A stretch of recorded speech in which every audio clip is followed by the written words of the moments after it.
Well, like most people my age, it's weird for us to talk in front of a camera. But you know what? I think that sometimes in life, things just need to be said.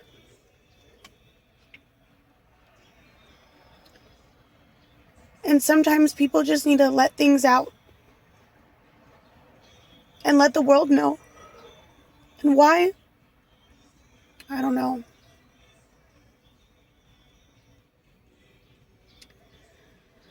I know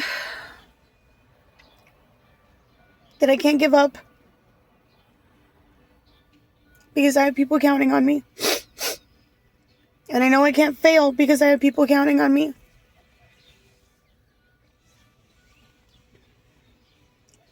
But man, does life suck.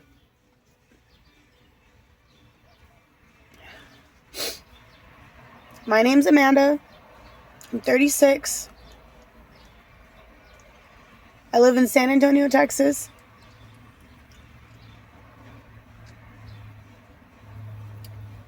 And this is my story.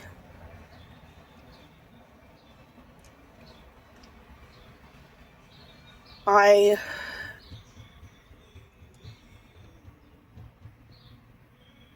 had two parents growing up.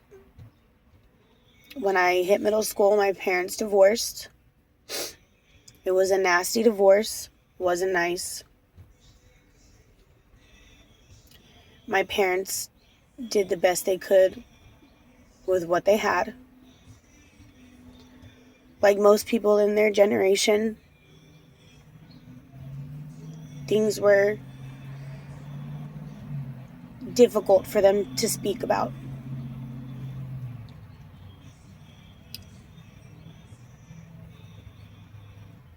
When I was 7,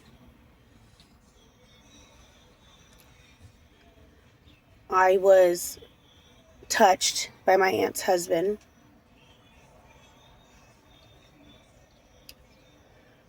I don't know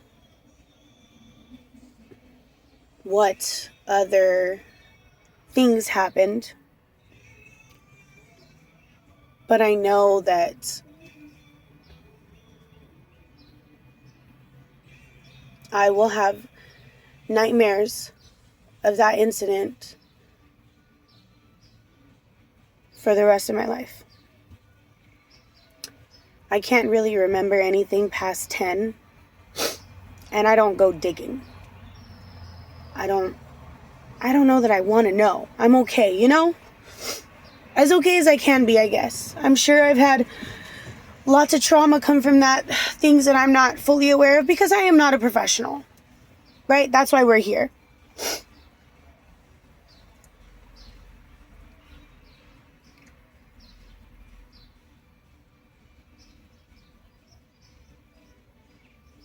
I had an amazing father growing up. Then one day, I don't know, he just snapped, turned into somebody else.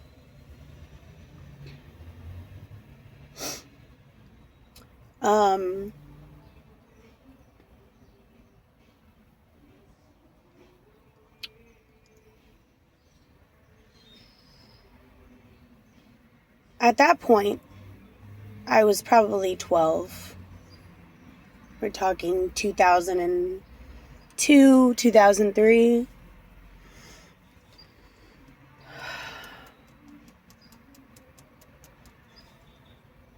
He just up and left. Or so I was led to believe for many years to come.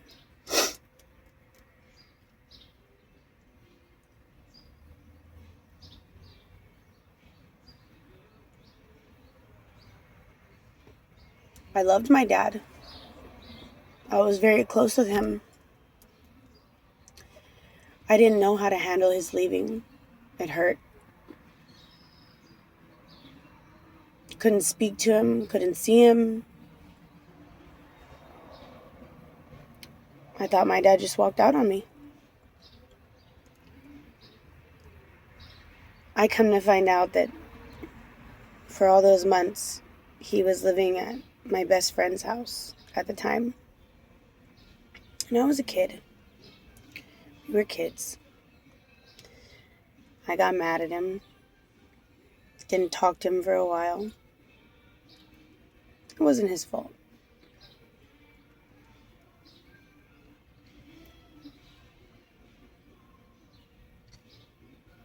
He knows who he is.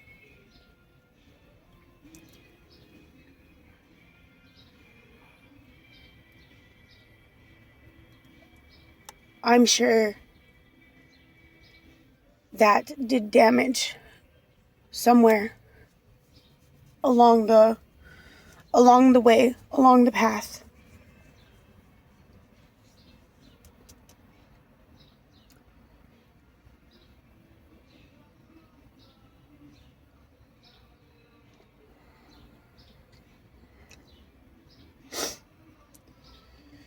When I hit high school, things kind of got worse at home. Way worse.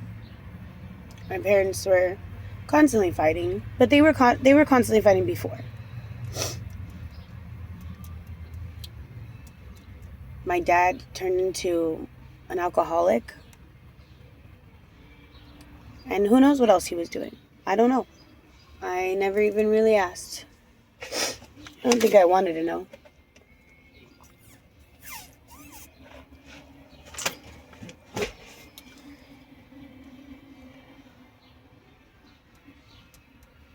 He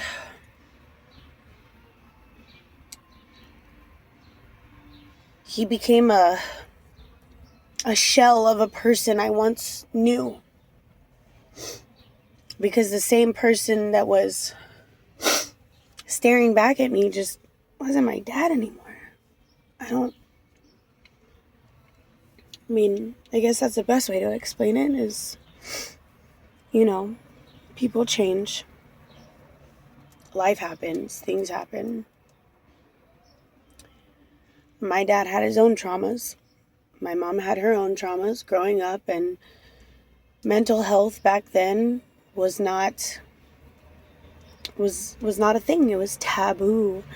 You didn't talk about that. You didn't talk about your problems. There was no molestation. There was no rape. There was none of those things. And that created a very toxic way of thinking. It also created a way to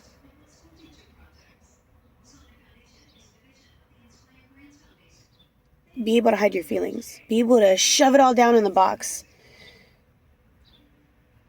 and not open it.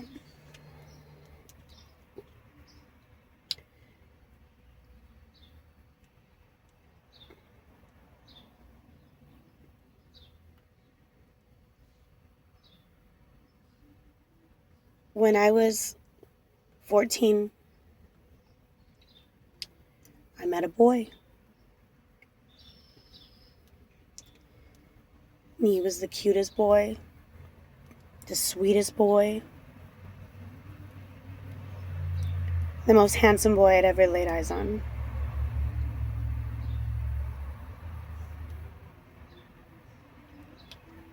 I met him at school at night during a play we had done in a classroom.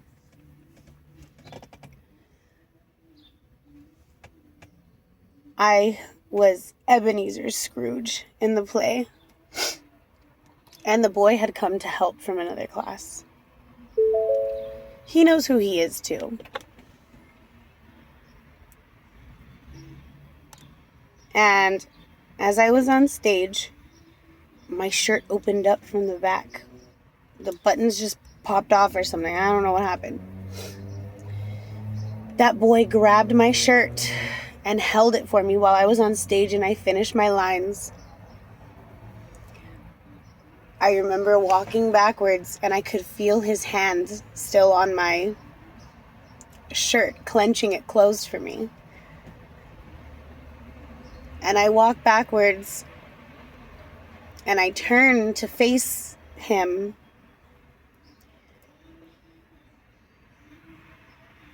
And I tell him thank you. Thank you so much. You saved me from flashing the audience.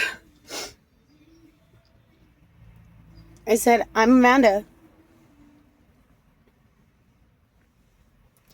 And he said, hi, I'm Daniel. And we exchanged numbers at some point. Memory's kind of fuzzy, but we exchanged numbers at some point, obviously, and we'd call each other, and we'd stay on the phone late at night, and Daniel would play Incubus Drive for me on the guitar, and we would just talk and laugh for hours. He was so sweet, and he was so kind. And one day, Daniel played baseball. And one day, I had gone to go see him practice. And after practice, we had gone to the side and, like teenagers do, go make out on the field or whatever. And apparently, some girl that he was talking to or whatever walked by and saw us with her friend. And the friend then tried to, like, fight me and Daniel, like, at a later point in time, and just, the drama was real.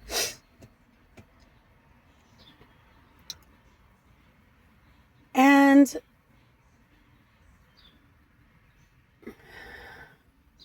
so Daniel and I stopped talking. We just kind of became friends. I was irritated with him, like, why didn't you tell me, like, you were talking to somebody? Like, it was just kind of duty, right? And I had enough confidence in myself to be like, screw you, dude. At that point in life, I had enough confidence to do that.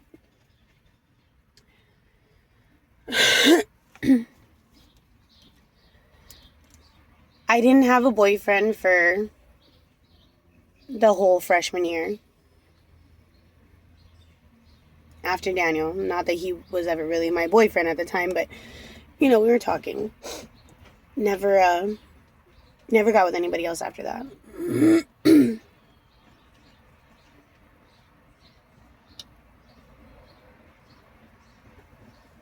The next year, I had tried out for cheerleading. I loved cheering. I loved tumbling. It was my favorite thing to do. It was my passion. And I loved it. I loved the adrenaline. I loved getting on stage. I loved that 2-minute, 30-second routine that we had to do. It was my everything. It was the very first thing I ever fell in love with.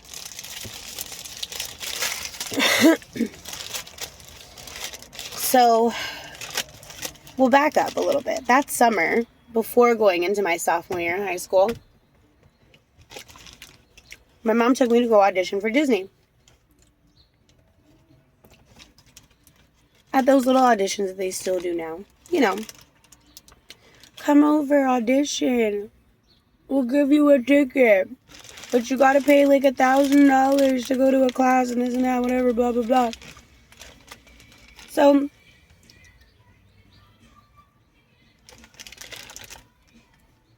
I made it to the second round. They wanted us to fly out to LA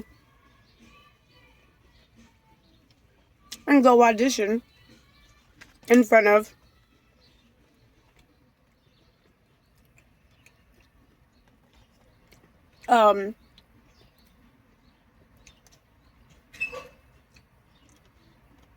agents and talent scouts, things like that, you know? My dad had already left. My dad lost his job at San Antonio Housing Authorities. Let me tell you, my dad didn't even finish his sophomore year in high school. That man was making $28 an hour.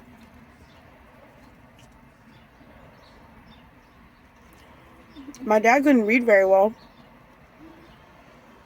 Couldn't write very well. But that man could build a house from the ground up.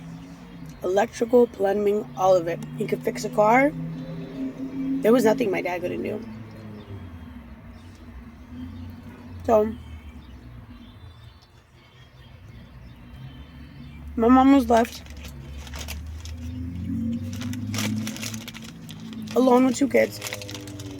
She couldn't afford for me to go to LA. She couldn't afford that, right? But I wanted it.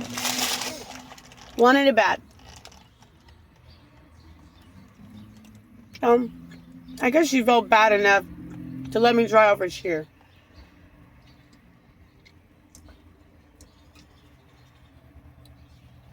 Now, if you know Thomas Jefferson High School,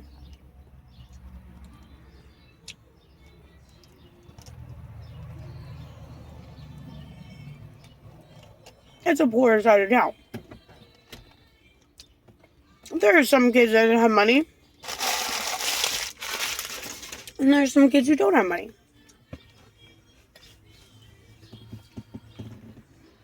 That didn't matter. Really didn't. But, well, let me try over chair. And also, I have been in private school my whole life.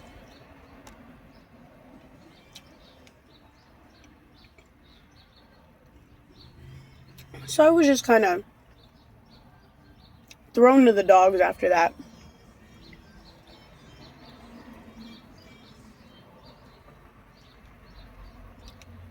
So to speak.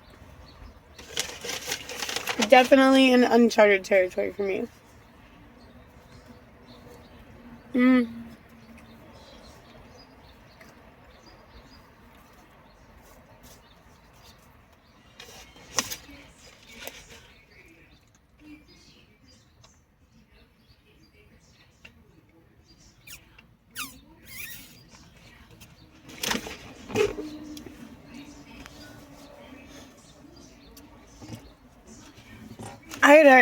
We're kind of going all over the place, but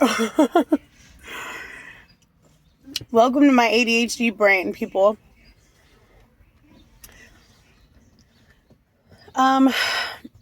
So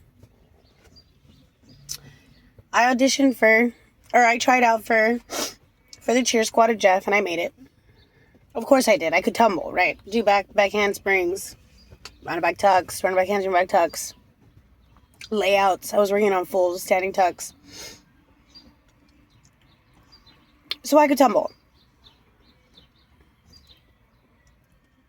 My mom knew. She was like, I don't even know why you were freaking out. I knew you were going to make the squad.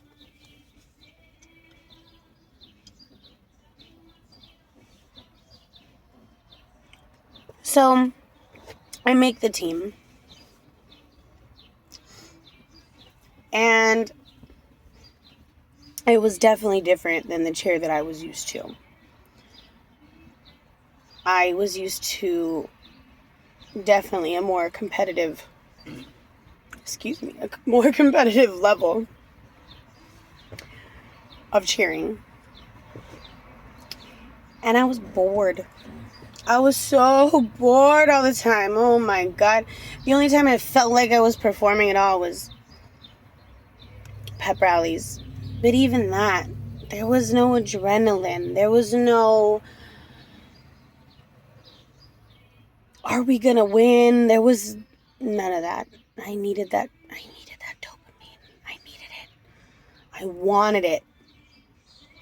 I wanted that rush. I love that rush. Couldn't find it there.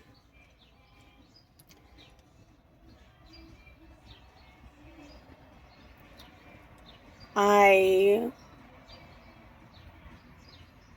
definitely was different than most of the other cheerleaders. I like to call them, or I would always say that, like, they were on the squad for the skirt, right? They just kind of wanted to look cute and get the boys. For me, it was so much more. It was something I loved doing. I loved working hard to get a stunt. I loved throwing my flyer as high as I could. I loved trying new things, and it was just fun. The sport itself was just fun. And I had good flyers. I had 2 really good flyers. PJ, Jamie, good job. Jamie, your foot thing was weird.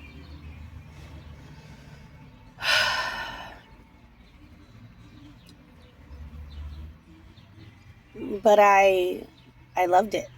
I loved it.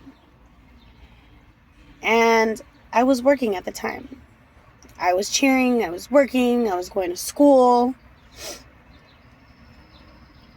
I was working at a gym.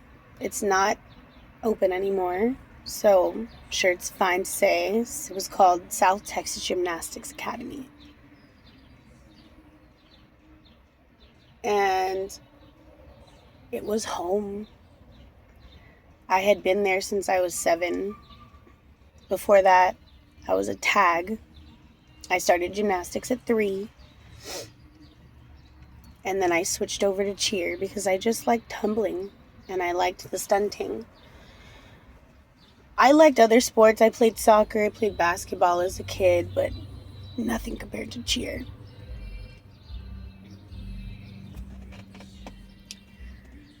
Well, during that time, at the very beginning, I met another boy.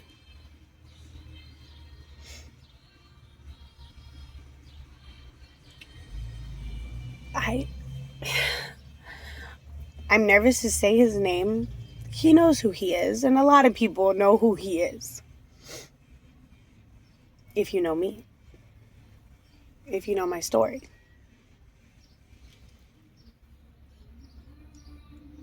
We'll call him James.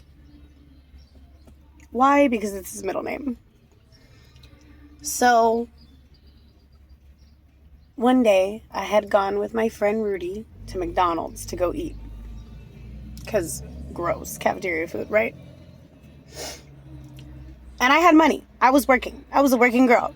I was 15 years old. I had money. I had more money than anybody else. I was making $10 an hour at my gym job. Way more money back then than minimum wage, for sure. Minimum wage back then was like $6.50, $5.50 or something like that. I was making double that. So, I'm sitting in the cafeteria with one of my friends. I'm eating some french fries. I see this boy come over, and he talks to my friend. And he's just staring at me. Just staring. And so I picked up my fry box. And I said, "You want some? You keep staring." No, I'm okay. Are you sure? As blunt as I always have been. He and I became friends.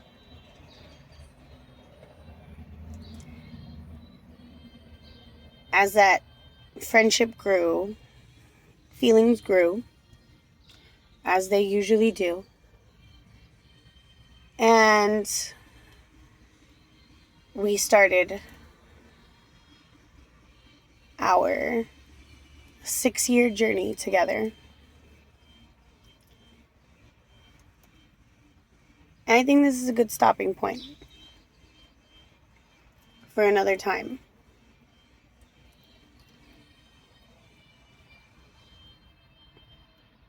So there goes that, as most high school stories go.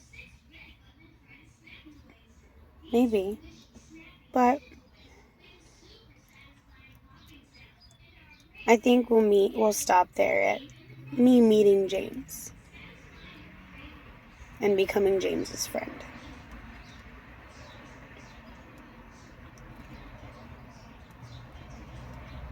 Till next time.